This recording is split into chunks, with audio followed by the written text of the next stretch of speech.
ડર, એનો ભય બધો ઘણો બધો હોય, એટલે માણસ અશાંત રહે. શું કરું મને તો શાંતિ મળતી તો છે ને રામ રામ રામ રામ રામ રામ જપવાથી આપે રૂપે પાપોનો નાશ થાય છે.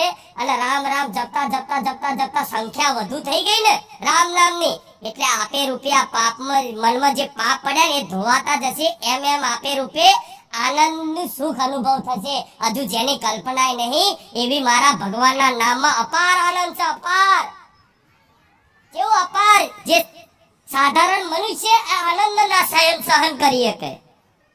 કેવો આનંદ, કેવો અપાર આનંદ! ખાલી વર્ણન સમજાવું, ખાલી દાખલો આલો કે એટલો અપાર આનંદ, એટલું અપાર સુખ કે સામાન્ય વ્યક્તિ હોય ને, સામાન્ય વ્યક્તિ એને જો ભગવાન એમના નામનો, એમની મહિમાનો આનંદ પ્રદાન કરે ને તો માણસ એ આનંદમાં ફાટી જાય. શું થાય? ફાટી જાય આખો. જેમ કે આનંદ સહન ના કરી શકે એટલો અપાર આનંદ ફાટી જાય, મોક્ષ થઈ જાય તાત્કાલિક. આ શું ખોટું? એ ભગવાનનું સુખ છે, ભગવાનના નામમાં સુખ છે. એટલે તો તમને વારંવાર કહું છું કે તમે જે સુખ માંગો છો ને એ સુખ ક્ષણિક સુખ છે. થોડા ક્ષણો માટે તમે સુખી આનંદિત થાવ એવું તમે માંગો છો. ગાડી બંગલા રૂપિયા નોકરી ધંધો બધું હા માંગવું જોઈએ, યોગ્ય જરૂરિયાત છે તો માંગો. માતાજી જો હટ જાલો મારી આ તારે પૂરું કરવું જ પડશે. માં આજે મારા ઘર નહીં, માં તારે લઈ આવવું જ પડશે. મારી ખુખાર મેળવી હું તને રોજ પ્રાર્થના કરું, તારે મારે ઘર લઈ આવવું જ પડશે. તમારી કોક દાડે એ પ્રાર્થના સાંભળી તમને નવું ઘર લઈ આવીશ. તમને સારી નોકરી નથી તો સારી નોકરી મેળવી આવીશ. ના નહીં, તમારે પોલીસ અધિકારી બનવું હોય, કોઈ સારો ડોક્ટર વકીલ બનવું હોય તો મહેનત કરો, ભણો ગણો અને જોડે મને માતાને પ્રાર્થના કરો. એક જ લક્ષ્ય બનાવો તો એ પૂરું કરી આવીશ. પણ તમે જે લક્ષ્ય બનાવો છો એ લક્ષ્ય વાળાય તે જેને જે વસ્તુ તમે પામવા માંગો છો એ વસ્તુ જેને પામેલી છે ને એ દુખી છે. તો મને ચિંતા એ થાય છે કે હું બધું તમને આપી દઈશ, તમારી તમામ મનોકામના પૂરી કરી દઈશ, પણ એ મનોકામના પૂરી કરવામાં દુઃખ છે. આ સત્ય વાત છે. મારી અમારી તમામ મનોકામના પૂર્ણ કરજો. હું કહી દઉં તથાસ્તુ જાઓ તો એમ જ દુઃખ છે. બધી માણસની ઈચ્છાઓ પૂરી થતી જાય તો માણસ એમ જ દુઃખી થઈને જાતે જ આત્મહત્યા કરી લે. આ બધું જોયું છે તમે અને આ સત્ય છે. એટલે સુખ શેમાં છે? કઈક પામવામાં નહીં, મનથી ત્યાગ કરવામાં. ભલે માર જોડે એક નાનું અમથું સાધન છે, સાયકલ છે, ઘેર રિક્ષા છે ને, પણ હું રિક્ષામાં આનંદમાં છે. મને એવું લાગે છે કે મારી જોડે 1 કરોડની ગાડી છે. એ માણસ સુખી.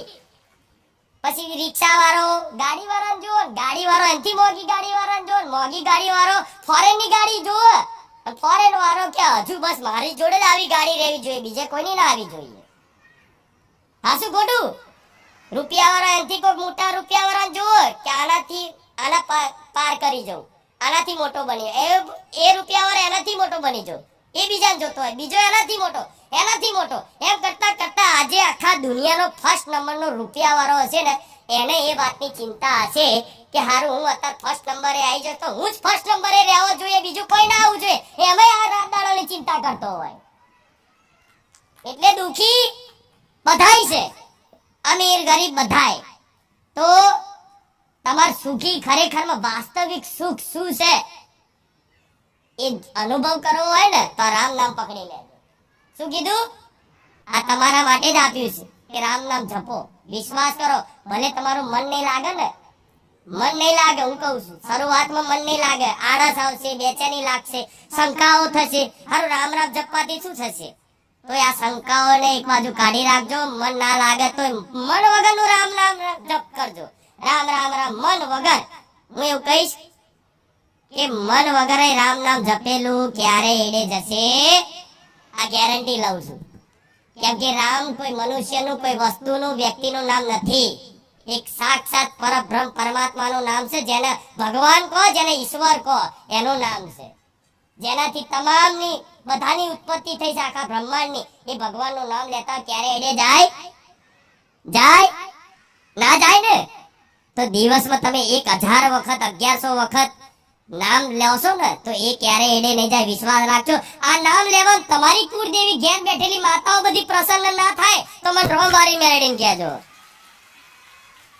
ઘણા લોકો એવો પ્રશ્ન હોય છે કે માતાજી તમે રામ રામ જપવાનું કહો છો પણ અમે રામ રામ આખો દિવસ કરીએ છીએ, તો માતાજી અમારી કુળદેવી યાત્રા ના થાય? તો ના થાય, કેમ કે રામ રામ બોલવાથી તે તમારી કુળદેવી અતિ પ્રસન્ન થાય છે. ભગવાન કોને કહેવાય, માતાજી કોને કહેવાય? કે કોઈ સમજો કોઈ સાધારણ મનુષ્ય, કોઈ મનુષ્ય હોય એને કોઈ પ્રશંસા કરે તો ભૂલી જાય, હા અરે તમે જબરા છો, તમે તો જબરજસ્ત છો, તમારી તો વાત ના થાય તો તમે ભૂલી જાઓ, કેમ કે તમારી અંદર અભિમાન છુપાયેલું હોય એટલે તમે ભૂલી જાઓ, હા હા મારા વખાણ કરે છે. પણ દેવી શક્તિ ભગવાનમાં અભિમાન હોતું એટલે એના વખાણ કરવાથી ક્યારે ભૂલે નહીં અને પ્રસન્ન ના થાય બધું. પણ એના જે ભગવાન હોય એમનું નામ જપ કરે અને નામ લે, એમના ગુણગાન લીલા ગાય તો માતાજી ભગવાન ખૂબ પ્રસન્ન થાય. જે રામનું નામ લેવાથી થાય કે નહીં?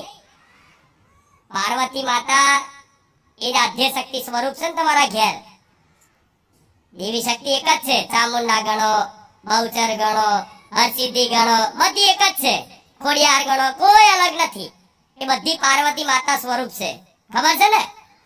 હા, તો પાર્વતી માતાએ તે રામનું નામ નું સ્મરણ ભગવાન જોડે એમના પતિ જે કરતા હોય એ જ કરે ને. એમના પતિદેવ કોણ? મહાદેવ. તો મહાદેવ જેનું નામ લેતા હોય તો પાર્વતી માતા એ જ નામ લે ને. સાચું ખોટું?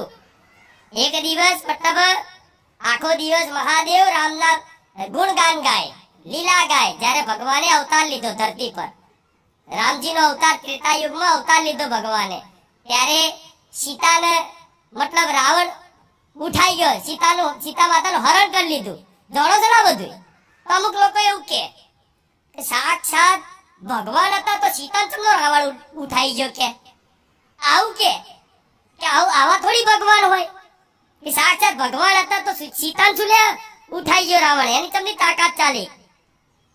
તો વિચારો ખાલી, ભગવાને લીલા કરી છે, એ લીલા કરી છે. નકર રાવણની શું, રાવણની પેઢી હોય આખી રાક્ષસ કુળ આવી જાય ને તો એ સીતા માતાનો બાર વાંકો ના કરી શકે. શું આ સત્ય છે?